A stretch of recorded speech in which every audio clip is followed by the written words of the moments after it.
ആദ്യമായി ജീവനോടെ ഈ അൾത്താരയിൽ പ്രത്യക്ഷപ്പെട്ട പരിശുദ്ധ അമ്മയുടെ ഈ അൾത്താരയിൽ നിന്ന് സാക്ഷ്യം പറയുവാനായിട്ട് എന്നെ തിരഞ്ഞെടുത്തതിൽ അപ്പായോടും അമ്മയോടും കോടിക്കോടി നന്ദി പറയുന്നു. എൻ്റെ പേര് ശ്രീകല. ഞാൻ ചങ്ങനാശ്ശേരിയിൽ നിന്ന് വരുന്നു. ഞാൻ ആദ്യമായി ഉടമ്പടി എടുത്തത് 2023 സെപ്റ്റംബർ 29 അത് ഉടമ്പടി എടുത്തത് അവിചാരിതമായിട്ടാണ്, വളരെ അവിചാരിതമായിട്ടാണ്. എനിക്ക് അമ്മയെക്കുറിച്ചോ ഇവിടുത്തെ സാക്ഷ്യത്തെക്കുറിച്ചോ അല്ലെങ്കിൽ ഉടമ്പടിയെക്കുറിച്ചോ ഒന്നും എനിക്കറിയില്ലായിരുന്നു. ഒരു ദിവസം ഫോണിനകത്ത് ഇങ്ങനെ അവിചാരിതമായി സാക്ഷ്യം വന്നു. അപ്പോൾ എന്താണെന്ന് അറിയാൻ ഞാനിങ്ങനെ അത് കേട്ടു കഴിഞ്ഞ് അങ്ങനെ സാക്ഷ്യങ്ങൾ നിരന്തരമായിട്ട് കേട്ടു. അപ്പം ആ സാക്ഷ്യത്തിനകത്ത് ഉടമ്പടി കൃപാസനം പത്രത്തെക്കുറിച്ച് ഇങ്ങനെ പറയുന്നുണ്ട്. അപ്പം ഞാൻ മനസ്സിൽ വിചാരിച്ചു, അമ്മേ ഒരു പത്രം, ഇതെങ്ങനെ ഈ പത്രം, എനിക്കൊരു പത്രം കിട്ടിയിരുന്നെങ്കിലെന്ന് ഞാൻ ആഗ്രഹിച്ചു. അത്ഭുതമെന്ന് പറയട്ടെ, അന്ന് വൈകിട്ട് എൻ്റെ വീടിൻ്റെ വാതിൽ കൂടെ ഒരു കൂട്ടുകാരി കടന്നു പോവുകയും ആ കൂട്ടുകാരിയോട് ഞാൻ സംസാരിച്ചുകൊണ്ടിരിക്കുമ്പോൾ എന്തോ കയ്യിൽ ചുരുട്ടി പിടിച്ചുകൊണ്ടിരിക്കുന്നു. ഞാൻ ചോദിച്ചു, എന്താ ചുരുട്ടി പിടിച്ചിരിക്കുന്നത്? അപ്പോൾ പറഞ്ഞു, കൃപാസനം പത്രമാണെന്ന് പറഞ്ഞു. അപ്പോൾ എനിക്ക് വളരെ സന്തോഷം തോന്നി. ഞാൻ പറഞ്ഞു, നിനക്ക് വേണ്ടെന്നുണ്ടെങ്കിൽ ആ പത്രം എനിക്ക് തന്നുകൂടെ എന്ന് ചോദിച്ചു. അപ്പോൾ ഞാൻ വളരെ സന്തോഷത്തോടു കൂടി ഞാൻ ആ പത്രം എടുത്തു. പത്രം വാങ്ങിച്ചിട്ട് അതിലുള്ള അമ്മയുടെ ഫോട്ടോയിൽ മുത്തം കൊടുത്തിട്ട് ഞാൻ പൊന്നുപോലെ ആ പത്രം സൂക്ഷിച്ചു വെച്ചു. അപ്പോൾ ഞാനിങ്ങനെ മനസ്സ് വിചാരിച്ചു, എനിക്ക് കൃപാസനത്തിലൊന്ന് പോകാൻ സാധിച്ചിരുന്നുവെങ്കിലെന്ന്. വളരെ അത്ഭുതകരമായിട്ട് പിറ്റേ ദിവസം തന്നെ എൻ്റെ ഒരു കൂട്ടുകാരി എന്നോട് ചോദിച്ചു, നീ കൃപാസനത്തിൽ വരുന്നോ എന്ന്. അപ്പോൾ ഞാൻ പെട്ടെന്ന് തന്നെ പറഞ്ഞു, വരുന്നുണ്ട്, ഞാനിങ്ങനെ ആഗ്രഹിച്ചിരിക്കുകയായിരുന്നു എനിക്ക് വരണമെന്ന്. അങ്ങനെ ഞാൻ പെട്ടെന്ന് പിറ്റേ ദിവസം തന്നെ 1-2 ദിവസം കൊണ്ടാണ് വന്ന്. ഞാനപ്പോൾ ആ കുട്ടിയോട് ചോദിച്ചു, എങ്ങനെയാണ് ഉടമ്പടി എടുക്കേണ്ടതെന്നൊക്കെ ചോദിച്ചു. അന്ന് തന്നെ ഞങ്ങൾ വന്ന് ഉടമ്പടി എടുത്തു. അപ്പോൾ രാവിലെയാണ് ഉടമ്പടി എടുക്കാൻ വന്നത്. അപ്പോൾ ഉടമ്പടി എടുക്കുന്ന ക്ലാസ്സിൽ കയറിയപ്പോൾ കുറേ പേരുണ്ട്, ഹാൾ നിറച്ച ആൾക്കാരാണ്. അപ്പോൾ ആളുകളാണ് ഉടമ്പടി എടുക്കാനായിട്ട്. അപ്പോൾ പെട്ടെന്ന് നല്ല മുല്ലപ്പൂവിൻ്റെ മണം. അപ്പോൾ ഞാൻ ചുറ്റിനും നോക്കി, ഇത്ര വെളുപ്പിനെ ആരാണ് ഈ മുല്ലപ്പൂ വെച്ചുകൊണ്ട് വന്നിരിക്കുന്നത്? അപ്പോൾ അടുത്തിരുന്ന അമ്മ ഞാനിങ്ങനെ നോക്കുന്നത് കണ്ടിട്ട് എന്നോട് ചോദിച്ചു, എന്താ നോക്കുന്നത്? ഞാൻ പറഞ്ഞു, നല്ലൊരു മുല്ലപ്പൂവിൻ്റെ മണമില്ലേ? ആ ശരിയാ, അത് അമ്മയുടെ സാന്നിധ്യം എന്ന് പറഞ്ഞു. അപ്പോൾ എനിക്ക് വളരെ സന്തോഷം തോന്നി. അങ്ങനെ അന്നു മുതലേ ഞാൻ ഉടമ്പടി ജീവിതം ആരംഭിച്ചു. എൻ്റെ കയ്യിൽ 22 വർഷത്തോളമായിട്ട് ഒരു അലർജി ഉണ്ടായിരുന്നു. ആ അലർജിക്ക് ഞാൻ ധാരാളം മരുന്നുകളകത്ത് ആയുർവേദത്തിൻ്റെ കഴിക്കുകയും പുറത്ത് ഓയിൽമെൻറ്റിൻ്റെ അലോപ്പതിയായിട്ടുള്ള ധാരാളം മരുന്നുകൾ കഴിച്ചു. എന്നിട്ടെങ്ങും ഒരു കുറവും ഉണ്ടായിരുന്നില്ല. ഇത് മറ്റുള്ളവർ കാണുന്ന രീതിയിൽ നല്ലതായിട്ട് പൊട്ടി അളിഞ്ഞ് വലത് കൈയുടെ തണ്ടയിൽ നന്നായിട്ട് ഉണ്ടായിരുന്നു. അപ്പോൾ എനിക്കത് വളരെ ബുദ്ധിമുട്ടുള്ളൊരു കാര്യമായിരുന്നു. നമ്മൾ ഉടമ്പടി എടുത്ത് ഞാൻ അച്ഛൻ്റെ ഈ പറഞ്ഞതുപോലെ തന്നെ ഞാൻ ഉടമ്പടി തൈലം ആ സ്ഥലത്ത് കുരിശ് വരച്ച് ഉപ്പിൻ്റെ വെള്ളവും കഴിച്ചു.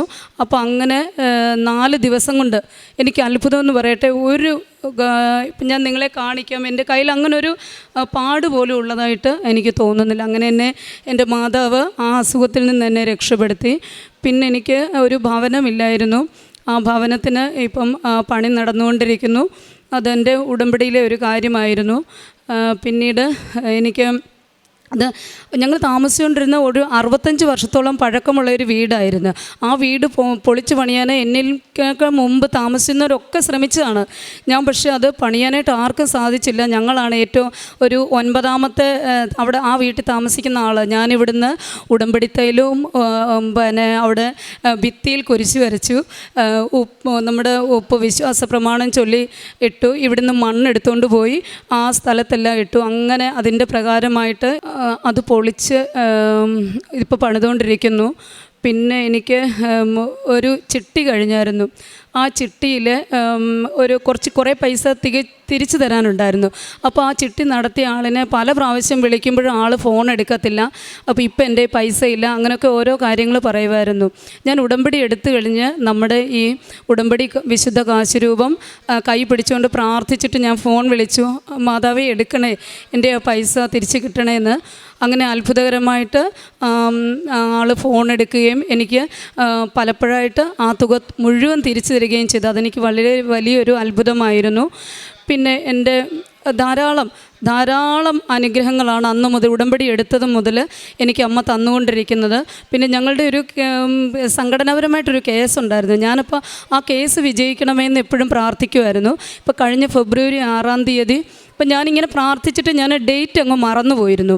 അപ്പം നമ്മുടെ അതിൻ്റെ 6-ാം തീയതി തലേ ദിവസം, അതായത് 5-ാം തീയതി വൈകിട്ട് ഈ പച്ച മെഴുകുതിരിയിൽ എനിക്ക് 6 എന്നുള്ള ഡേറ്റ് വന്ന്.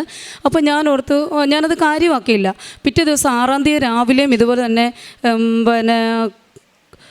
6-ാം തീയതി രാവിലെ ഞാൻ ഈ മെഴുകുതിരിയിലോട്ട് ഇങ്ങനെ നോക്കിയപ്പം പെട്ടെന്ന് ഞാൻ ഓർത്തു, അയ്യോ ഇന്ന് കേസിൻ്റെ വിധി ദിവസമാണല്ലോ എന്ന്. അങ്ങനെ അത്ഭുതകരമായിട്ട് ആ വിധി അന്ന് 6 എന്നുള്ള അമ്മ ഡേറ്റ് തന്നിട്ട് ആ വിധി വിജയിക്കുകയും ചെയ്തു. പിന്നെ ഞാൻ ട്യൂഷൻ പഠിപ്പിക്കുന്ന കുറേ കുട്ടികളുണ്ടായിരുന്നു. അപ്പോൾ ആ കുട്ടികളുടെ 2-3 കുട്ടികളുടെ കാലിൽ വ്രണവും കയ്യിൽ ചൊറി പോലെയുള്ള കാര്യങ്ങളും ഉണ്ടായിരുന്നു, കൈയുടെ വെള്ളയ്ക്കും കൈയുടെ പത്തിക്കും ഒക്കെ. അപ്പം ഞാൻ രാവിലത്തെ പ്രാർത്ഥന കഴിഞ്ഞിട്ട് ഈ കുട്ടികളുടെ ട്യൂഷൻ തുടങ്ങുന്നതിന് മുൻപ് ഈ അസുഖമുള്ള ആളിന് ആ ആളിൻ്റെ കയ്യിൽ, എൻ്റെ ഇടത് കയ്യിൽ ഈ നമ്മുടെ വിശുദ്ധ തൈലം പുരട്ടി ആ ആളിൻ്റെ വ്രണത്തിലേക്ക് വെച്ച് വിശ്വാസ പ്രമാണം ചൊല്ലി പ്രാർത്ഥിക്കുകയും അത് കഴിഞ്ഞതിന് ശേഷം ഉപ്പ് കൊടുക്കുകയും ചെയ്തു. അങ്ങനെ 4 ദിവസം കൊണ്ട് അത് പൂർണ്ണമായിട്ട്, ഇപ്പോഴും ആ അസുഖം ഒന്നും ഇല്ലാത്ത രീതിയിൽ, അങ്ങനൊരു അസുഖം വന്നതായിട്ടേ നമുക്ക് തോന്നത്തില്ല. അതുപോലെ കാലിലും അത് നമ്മൾ തൊട്ട് കഴിഞ്ഞാൽ നല്ലതായിട്ട് പഴുപ്പ് ചാടും. എനിക്ക് ഒരറപ്പും തോന്നിയില്ല. വലിയ വ്രണത്തിൽ, ആ പഴുപ്പുള്ള വ്രണത്തിൽ എൻ്റെ കൈവെള്ളയിൽ ഉടമ്പടി തൈലം തേച്ച് വിശ്വാസപ്രമാണം കരഞ്ഞുകൊണ്ടാണ് ഞാൻ ചൊല്ലുന്നത്. മാതാവേ, അവരെന്ത് വേദന അനുഭവിക്കുന്നുണ്ടായിരിക്കും. അങ്ങനെ പ്രാർത്ഥിച്ചുകൊണ്ട് ചൊല്ലി അത്ഭുതകരമായിട്ട് എനിക്ക് അമ്മ മാതാവ് അനുഗ്രഹിച്ചവരെ 4 ദിവസം കൊണ്ട് ആ ഒരു വ്രണങ്ങളും, അങ്ങനെ ആർക്കെന്താ ശ്വാസം മുട്ടൽ, പനി, അങ്ങനെയുള്ള അസുഖം കൂടുതലായിട്ട് വരുന്ന കുട്ടികളാണെങ്കിൽ ഞാൻ പ്രാർത്ഥിച്ചു കഴിഞ്ഞിട്ട് ഈ കുഞ്ഞുങ്ങൾക്ക് ഉപ്പും വിശ്വാസ പ്രമാണം ചൊല്ലി ആ കുരിശും വരയ്ക്കും. അവർക്ക് വളരെ പെട്ടെന്ന് തന്നെ അതെല്ലാം സുഖത്തിലെത്തും. അതോടൊപ്പം തന്നെ അടുത്തുള്ളവരൊക്കെ ആണെങ്കിലും അടുത്ത് വന്നിട്ട് എന്നോടൊന്ന് പറയും, എന്നെ ഒന്ന് പ്രാർത്ഥിക്കാമെന്ന് ചോദിക്കും. ഞാൻ അവരുടെ വീട്ടിൽ ചെല്ലും. നമ്മുടെ ഈ ഉപ്പും ഈ തൈലവും വിശുദ്ധ തൈലവും കൊണ്ട് വീട്ടിൽ നമ്മൾ വലിയ ആൾക്കാരല്ലല്ലോ, നമ്മൾ അവിടെ ചെന്നിട്ടാണ് അമ്മയുടെ മഹത്വം ഞാൻ അവരോട് പറഞ്ഞിട്ട് ഇതെല്ലാം ചെയ്യുന്നത്. തീർച്ചയായിട്ടും ഞാൻ അമ്മയുടെ ആ ഒരു അനുഗ്രഹത്തിൽ അതെല്ലാ രോഗങ്ങളും പൂർണ്ണമായിട്ട്, ഞാൻ ആർക്കൊക്കെ വേണ്ടി പ്രാർത്ഥിച്ചിട്ടുണ്ടോ അതെല്ലാം പൂർണ്ണമായിട്ട് മാറിയിട്ടുണ്ട്. പിന്നെ ഞാൻ ചെയ്യുന്ന സുവിശേഷ പ്രവർത്തനങ്ങൾ, പത്രം ഞാൻ ഹോസ്പിറ്റലിൽ കൊണ്ടുപോയി രോഗികൾക്ക് പത്രം കൊടുക്കുന്നതിന് മുൻപ് വീട്ടിൽ വെച്ച് തന്നെ ഞാൻ ആ പത്രത്തിൽ വിശുദ്ധ തൈലം കൊണ്ട് കുരിശ് വരയ്ക്കുകയും ഉപ്പ് വിതറുകയും ചെയ്യുന്നിട്ട് ഞാൻ പറയും, അമ്മയെ അർഹതപ്പെട്ടവരുടെ കയ്യിൽ മാത്രമേ, അവർക്കിതുകൊണ്ട് അവരുടെ ജന്മം മുഴുവൻ ഒരു സുഖവും ജീവിതത്തിൽ സന്തോഷവും അനുഭവിക്കാനുള്ള യോഗം ഉണ്ടാകണേ, രോഗികളായിട്ടുള്ളവർക്ക് രോഗം ശമിക്കാനായിട്ടുള്ള പത്രം ആയിരിക്കണം കൈ കിട്ടേണ്ടത് അമ്മയെന്ന് പ്രാർത്ഥിച്ചുകൊണ്ടാണ്. അപ്പോൾ നമ്മളിങ്ങനെ പ്രാർത്ഥിച്ചിട്ട് നമ്മൾ കൊടുക്കുമ്പോൾ വളരെ സന്തോഷത്തോടു കൂടി ഇങ്ങോട്ട് വന്നാണ് പത്രം വാങ്ങുന്നത്. അപ്പോൾ എനിക്ക് വളരെ അത്ഭുതകരമായിട്ട് അത് തോന്നിയിട്ടുണ്ട്. ചെറുപ്പക്കാരായിട്ടുള്ള പിള്ളേരൊക്കെ, ചേച്ചി പത്രം തീരുന്നിടം വരെ എൻ്റെ കയ്യിൽ നിന്ന്, തീർന്നു കഴിഞ്ഞാലും എനിക്ക് കുറച്ചുകൂടി എടുക്കാമായിരുന്നു എന്ന് തോന്നും. അപ്പോൾ അത്തരത്തിൽ പത്രം കൊടുക്കുകയും അതോടൊപ്പം തന്നെ രോഗികൾക്ക് ഞാൻ പൊതിച്ചോറ് കെട്ടി കൊടുക്കുകയും ചെയ്യുന്നുണ്ട്. പിന്നെ അത്യാവശ്യമായിട്ട് എൻ്റെ സാമ്പത്തിക സ്ഥിതിക്ക് അനുസരിച്ച് രോഗികൾക്ക് സാമ്പത്തിക സഹായവും ചെയ്യുന്നുണ്ട്. അപ്പോൾ എൻ്റെ ഒരു ആഗ്രഹം, എനിക്കിനി ഞാൻ ഒരു കാര്യം ഞാൻ അമ്മയോട് ചോദിക്കത്തില്ല, അമ്മ ചോദിക്കാതെ തന്നെ എനിക്കെല്ലാം തരുന്നുണ്ട്. ഞാൻ മറ്റുള്ളവർക്ക് വേണ്ടിയാണ് പ്രാർത്ഥിക്കുന്നത്. ഞാനൊരു പേപ്പറിനകത്ത് ആരൊക്കെ എന്നോട് ആവശ്യങ്ങൾ, എന്നെ രോഗികൾ, എനിക്ക് പ്രധാനമായിട്ട് രോഗികളുടെ ആവശ്യങ്ങൾ ഏതൊക്കെയാണോ അത് ഞാൻ എഴുതിയിട്ടിട്ട് അവർക്ക് വേണ്ടി മുട്ടിപ്പായിട്ട് പ്രാർത്ഥിക്കുമ്പം എൻ്റെ ആവശ്യം അമ്മ അവിടെ കേൾക്കുന്നുണ്ട്. എൻ്റെ ആവശ്യങ്ങളൊന്നും ഞാൻ പറയേണ്ട കാര്യമില്ല.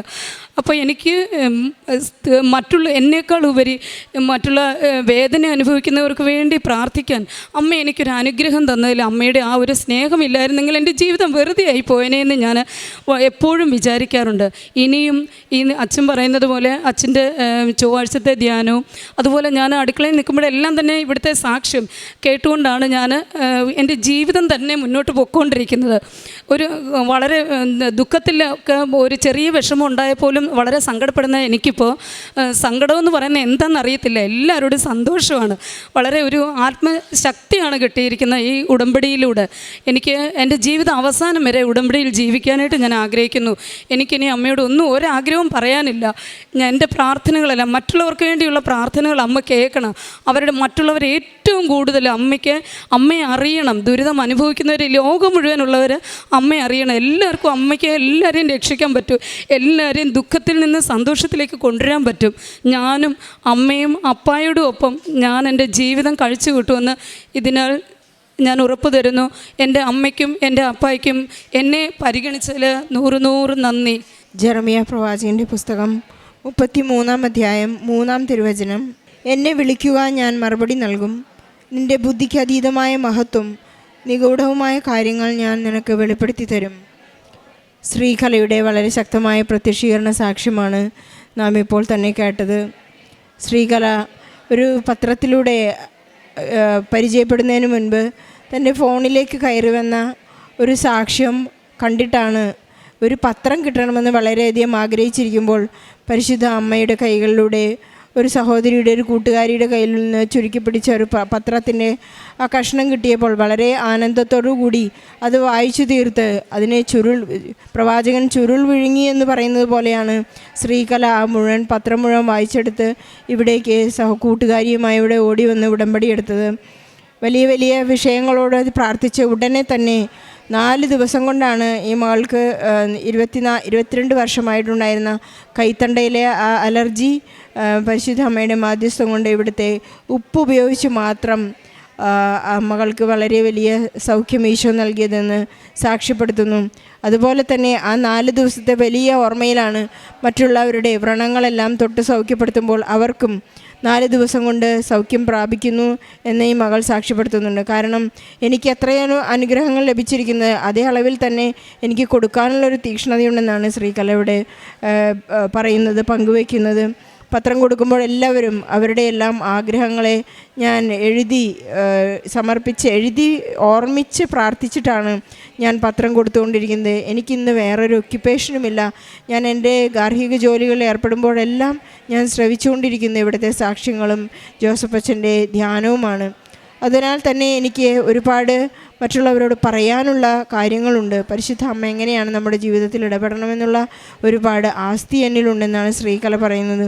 കടം കൊടുത്തിരുന്ന പൈസ ഒരുപാട് തിരിച്ചു കിട്ടാനുണ്ടായിരുന്നു. ഉടമ്പടി എടുത്തതിന് ശേഷമാണ് സമയച്ചുരുക്കത്തിൻ്റെ അമ്മ വളരെ പെട്ടെന്ന് ആ ഒരു വലിയ ജീവിതഭാരം ഇളച്ചു കൊടുത്തുകൊണ്ട് വളരെ പെട്ടെന്ന് ആ പൈസയെല്ലാം തിരിച്ചു കിട്ടുവാനുള്ള ഒരു വലിയ അനുഗ്രഹം ശ്രീകലയ്ക്ക് നൽകിയത്. നമ്മുടെ ജീവിതത്തിലുടനീളമുള്ള എല്ലാ ഭാരം നിറഞ്ഞ എല്ലാ വിഷമങ്ങളെയും സങ്കടങ്ങളെയും ആശങ്കകളെയും ദുരിതങ്ങളെയും ദുഃഖങ്ങളെയും കണ്ണീരിനെയെല്ലാം നമുക്ക് പരിശുദ്ധ അമ്മയ്ക്ക് സമർപ്പിക്കാം. പരിശുദ്ധ അമ്മ ഈശോയോട് പറഞ്ഞു നമുക്കതെല്ലാം വളരെ സൗഖ്യവും സമാധാനവും സന്തോഷവും നൽകും. ഈശോയ്ക്കും പരിശുദ്ധ അമ്മയ്ക്കും ശ്രീകലയുടെ നല്ലൊരു സാക്ഷ്യത്തിന് നല്ലൊരു കൈയടി നൽകി ഈ സാക്ഷ്യം നമുക്ക് ഈശോയ്ക്കും പരിശുദ്ധ അമ്മയ്ക്കും സമർപ്പിക്കാം. അത്യപൂർവ ദൈവാനുഭവങ്ങൾ ഇനി നിങ്ങൾക്കും സ്വന്തം. ഈ യൂട്യൂബ് ചാനൽ ഇതുവരെ സബ്സ്ക്രൈബ് ചെയ്തിട്ടില്ലെങ്കിൽ ഇപ്പോൾ തന്നെ സബ്സ്ക്രൈബ് ചെയ്യുക. ഈ വീഡിയോ ഇപ്പോൾ തന്നെ നിങ്ങളുടെ സുഹൃത്തുക്കൾക്ക് ഷെയർ ചെയ്തുകൊണ്ട് കർത്താവിൻ്റെ പ്രേക്ഷിതരാകുക.